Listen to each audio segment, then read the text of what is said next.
We're back with a bonus conversation you'll only see here on CBS News New York. So another big event of the last several weeks was that the governor decided to veto the Grieving Families bill, which is something that you supported, and it was passed in the last session of the legislature. What's going to happen now? I mean, are you going to try to reintroduce the bill?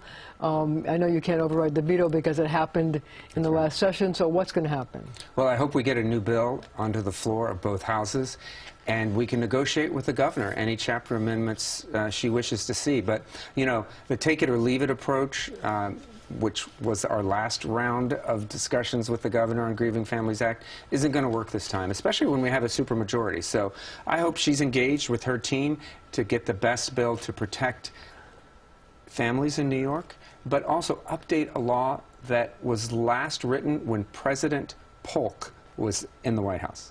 So do you think that by any chance there was a little bit of revenge here, that she was trying to assert herself after she lost support for her nominee to the State Court of Appeals? I personally don't think so. I mean, she's a straight-up public servant, and I think very candid about her differences with the bill, which she expressed before the chief judge was nominated. So as we've talked, you know, there are a number of points of disagreement between the legislature and the governor on the budget.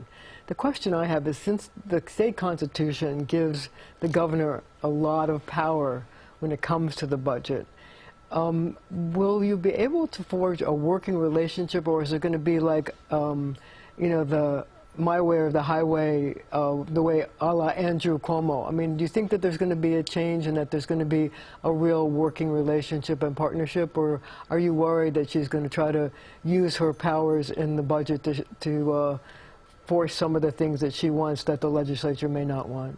I think we don't know yet, to be very honest. I mean, we had a difficult negotiation last budget season. That was her first.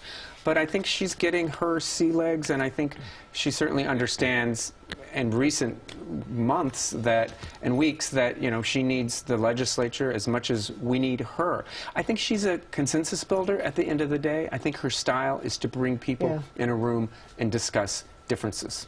So another issue that will be on your plate, because you are a Manhattan senator, is the fact that there are 3 casino licenses that are going to be issued for downstate, and there are a number of people who want one license to come to Manhattan. There's one at the Hudson Yards. There's a group that wants to put one at the Hudson Yards.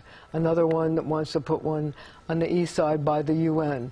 Another one at Saks Fifth Avenue. Another one in Times Square. What are your thoughts about the idea of having a casino in Manhattan? I'm extremely skeptical, if not, you know, outright opposed. I don't have a single constituent who's come to me and said, Senator, we need a casino in our neighborhood. quite the opposite. But look. But yet the casino industry looks at Manhattan as the holy grail of their industry. It sure does. But I think the notion that casinos generate economic development is an important one. But I think there might be other neighborhoods in the city of New York that need the economic development more than us on the west side of Manhattan. So basically what you're saying is you don't really need a casino in Times Square for economic development, and you don't probably need one on the west side or the east side. I think that's fair to say. But there's going to be a lot of people who are going to be lobbying for those. And they're going to come to your office, and they're going to say, support this, Brad Hoylman. Oh, they have. And if they don't say support my casino, they might say kill, you know, my competitor's casino on the other side of town. But also, you know, we should point out that you're going to have a lot of power because under the law, local lawmakers can have a say in what goes in their district. Yeah, but you know, I prefer to look at as a community conversation. We'll be discussing the casino proposals with our local community boards. There are other members on this Community Advisory Commission. Of course, you know, our colleagues in the Senate and Assembly will have a lot to say about it too, even if they don't represent the same district. So another hot potato issue, so to speak, has been the use of facial recognition at Madison Square Garden to keep people from coming to games. Now, it comes as, believe it or not, the license, or the permit, rather, for the garden is coming up for renewal, and I think that the garden people want to have it in perpetuity, and the last permit was for 10 years. Do you think that this whole issue of facial recognition usage is going to play out as part of the discussion about whether they should get a permit? I think it should, because I think what Madison Square Garden is doing to fans is unacceptable. Screening them as they enter, storing their personal biometric data, possibly sharing it with law enforcement or other venues that might be utilizing facial recognition technology. I don't think every fan who walks into Madison Square Garden should be treated as a suspect as they enter a place that's supposed to be for fun and enjoyment, and I reject it out of hand. But also he's using it to go, it has his personal enemies list, and he's trying to go after lawyers who have had brought cases against Madison Square Garden for one reason or another. Well, that's the worst part, is that it's one thing to use facial recognition technology to keep fans safe. It's another thing to try to silence your opposition, whether they're lawyers who happen to work for law firms that may have clients that are opposed to the CEO's business or legal interests. I find that objectionable on the face. And what happens to your data after Jim Dolan collects it using his facial recognition technology? So is there That's a law concern. that you guys could, in the legislature, could pass that would prevent him from doing this, or is this going to go unchecked? Well, I have introduced a bill, along with my Assembly colleague Simone and Senator Liz Krueger, that would tweak our civil rights law that prevents individuals from being barred from places of entertainment, including sports venues, if they have a valid ticket. I hope we can get that legislation passed. So I wonder what your reaction is to the problems at the Watson Hotel and moving asylum seekers, the single men asylum seekers, from there to the cruise terminal in Brooklyn. Well, it's heart-sickening, I have to say, given the fact that we need to provide for the asylum seekers. We need to get them work permits so they can begin their lives here in New York City. Assemblymember Catalina Cruz and I, along with dozens of our colleagues, wrote a letter to the Department of Homeland Security to request just that. And I hope the federal government grants that waiver for our asylum seekers here in the city. What's your take on the MTA bailout that the governor proposed, which, by the way, wants New York City to kick in another $500 million? Generally, I support any way we can get resources into the MTA. Look, congestion pricing is clearly going to take a couple of years, but we need something in the interim. New York City needs to do its part, no doubt, but there are other ways to raise revenue for our mass transit system. You could tax the Garden, by the way, $43 billion in tax abatements they receive annually. That's going to be $1 billion by the year 2060 that we've foregone in taxes.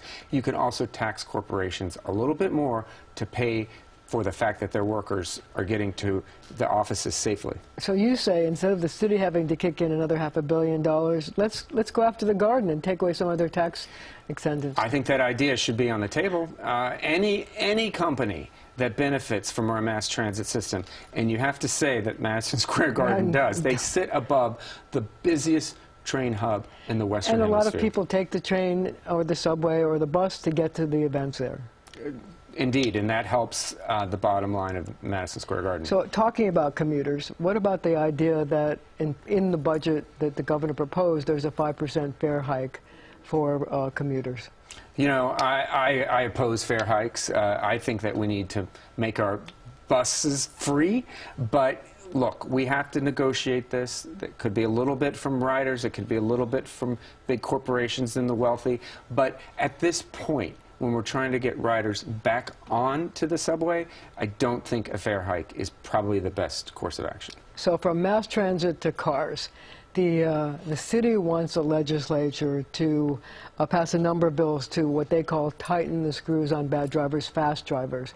And it's multifaceted, from allowing the city to change the speed limits in certain zones to going after drivers who get, if your car gets up to 5 or more red light camera tickets in a 12-month period, the city wants the legislature to prevent that car from being on the road. Good idea, bad idea? Do you think it has a chance in Albany? It's not a good idea. It's a great idea. I think we need to go after the most dangerous drivers in our city, and we need to ensure that New York City has the tools to lower speed limits and make our streets safer.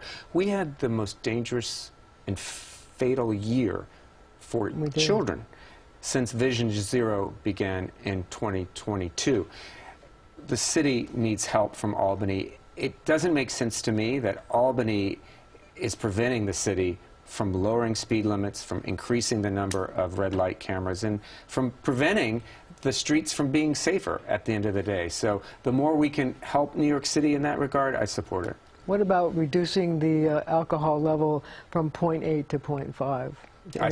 I think that's a good idea, too. You know, the notion that you can drive recklessly in New York City or the state after a few drinks just shouldn't be acceptable in any venue. So you know, cracking down on drunk drivers, it seems like a fine idea, and I support it strongly. Senator, it looks like you're going to have a very, very busy legislative session. Thank you for joining me, and thank you for joining me as well.